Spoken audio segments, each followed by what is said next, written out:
freaks me out because that kind of thing sticks with me. But at the same time, it's the mood of scary movies that gets me personally, because that's what sticks with me, and then I just make up my own scary stuff, so I don't know. All right, and do you prefer the ambiguity that's in Japanese films more, or do you kind of like to have it all?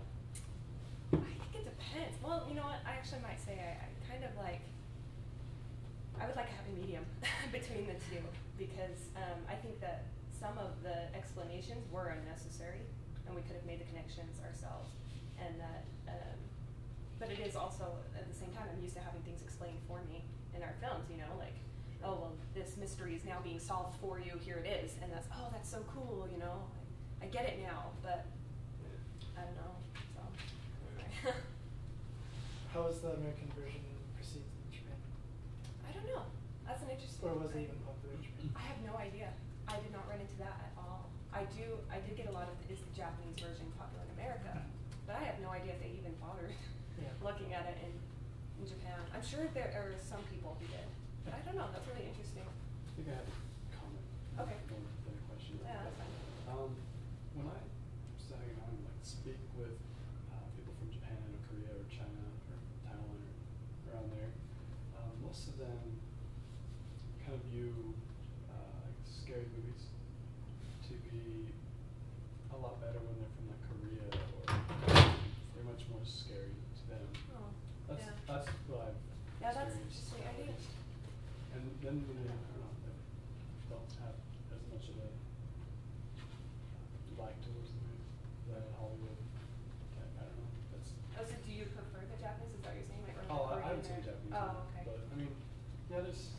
That kind of ambiguity. They can be scary, but it definitely includes a different culture, and different, just like what your whole presentation was about. So. Well, I thought it was fun to see both of them, because then I got to fill in blanks that maybe I wouldn't have been able to before. And, that is interesting. And they did actually make an adaptation of it in Korea, Oh, did they? but I don't know anything about it. I just know that they did.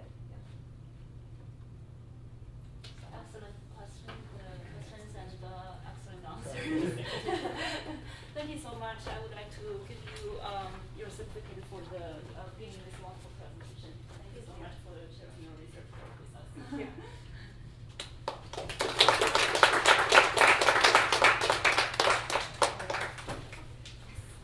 So it's time for our third presentation.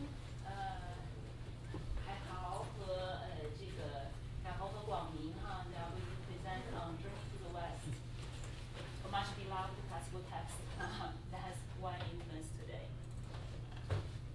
女士们、先生们，欢迎各位光临，我们就要开始。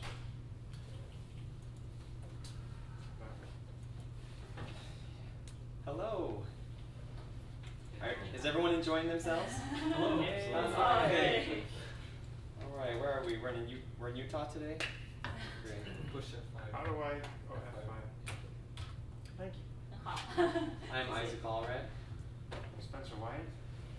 And today we're going to briefly discuss, as Professor Gould mentioned, a beloved tale of China, A Journey to the West, and how it has influenced modern China.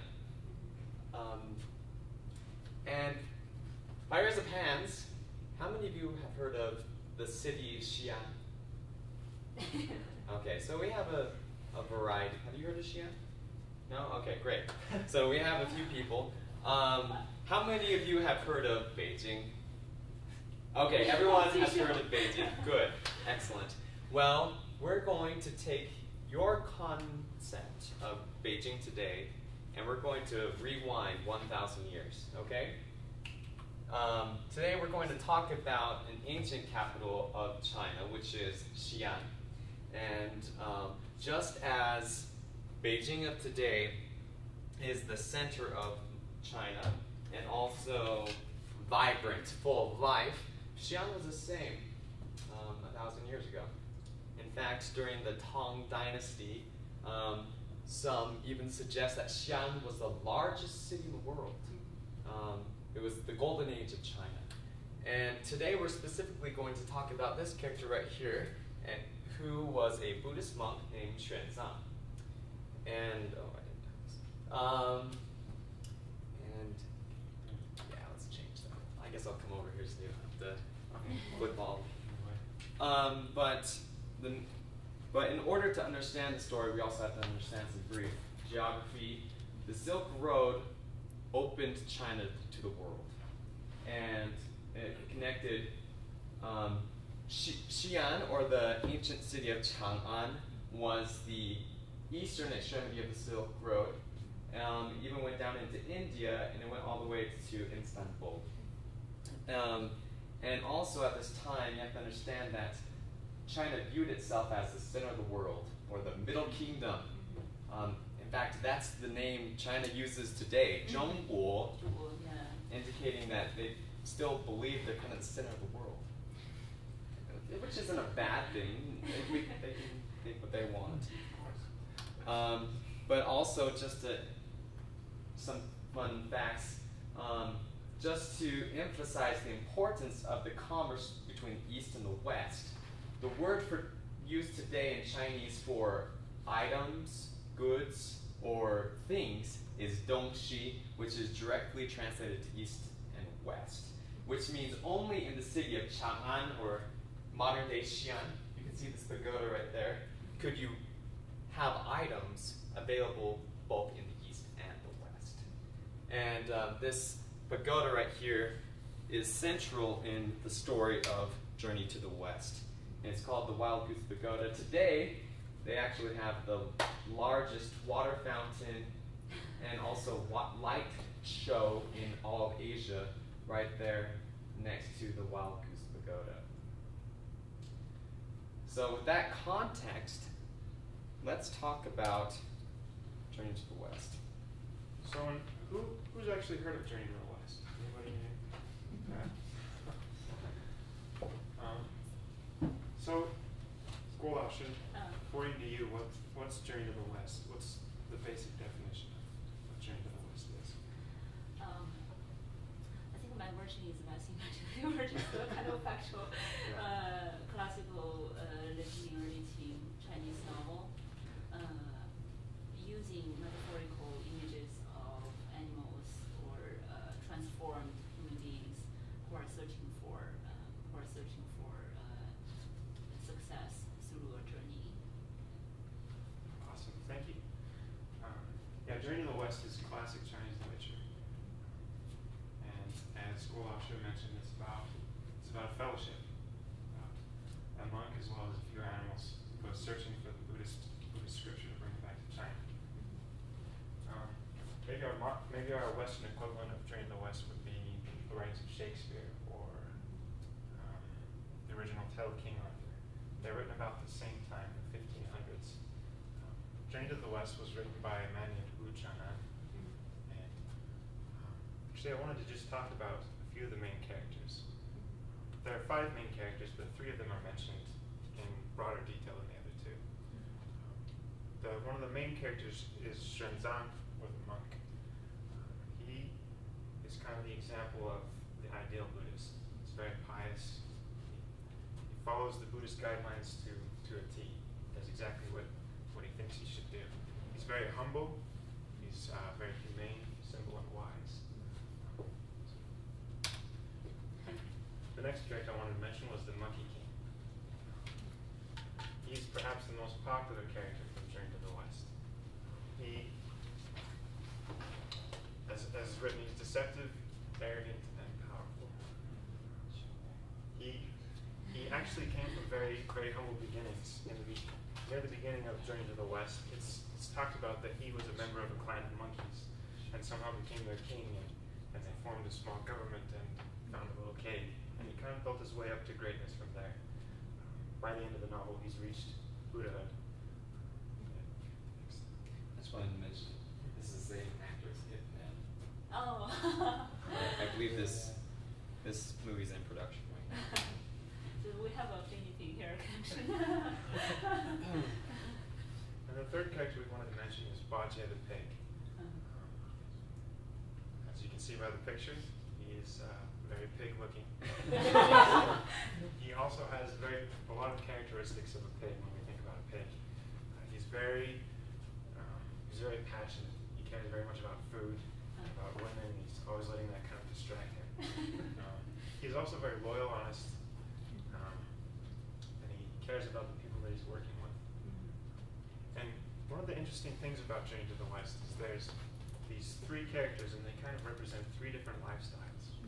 There's the pious, humble seeker of truth. There's the Monkey King, who is the kind of the opportunist, willing to take any opportunity he can to become better and become more powerful. And there's Baja, who's kind of an Epicurean, indulging in any kind of delight we have here in this life.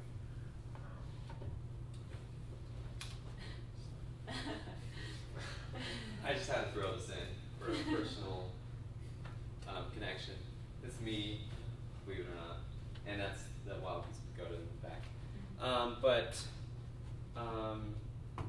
So let's talk about what this means to us today and what it means about modern day China. So far, the presentations have dealt with modern Chinese film, particularly. This particular story has been made into numerous different films, TV series, even manga series, comic series, and this isn't excluded. This also includes other East Asian countries, such as Japan, and I believe there's even a Korean edition of Journey to the West. This story has really influenced all of Asia. But it's very interesting that you have a diverse cast of characters and that they can come together. And what's holding them together? Our conclusion from our research and analysis is really the principles of Buddhism. Helps people indulgent as a pig or as hyper as a monkey really be tamed. They can overcome suffering and be enlightened. Now, however, one of our main findings was that as Gongming, or as Spencer mentioned, the Monkey King, because of his power and also his clarity of action, he's actually rewarded with enlightenment. He becomes a Buddha himself. We also, Xuanzang, the monk, also receives this level of enlightenment. And so our interpretation is that for modern Chinese of today, either they can choose to be humble, simple, and humane to all, or they can be powerful and cunning, like the Monkey King, in order to receive their individual enlightenment. Yes, exactly. Well, and I'd like to support what Isaac just said about how they're all such different characters, but they're able to work together to accomplish one goal. I think one of the things we found in our research is that Journey to the West is almost kind of a microcosm of China today. That everybody in China, everybody has different lifestyles. I mean, throughout the world, but through common culture, common backgrounds, and common objectives,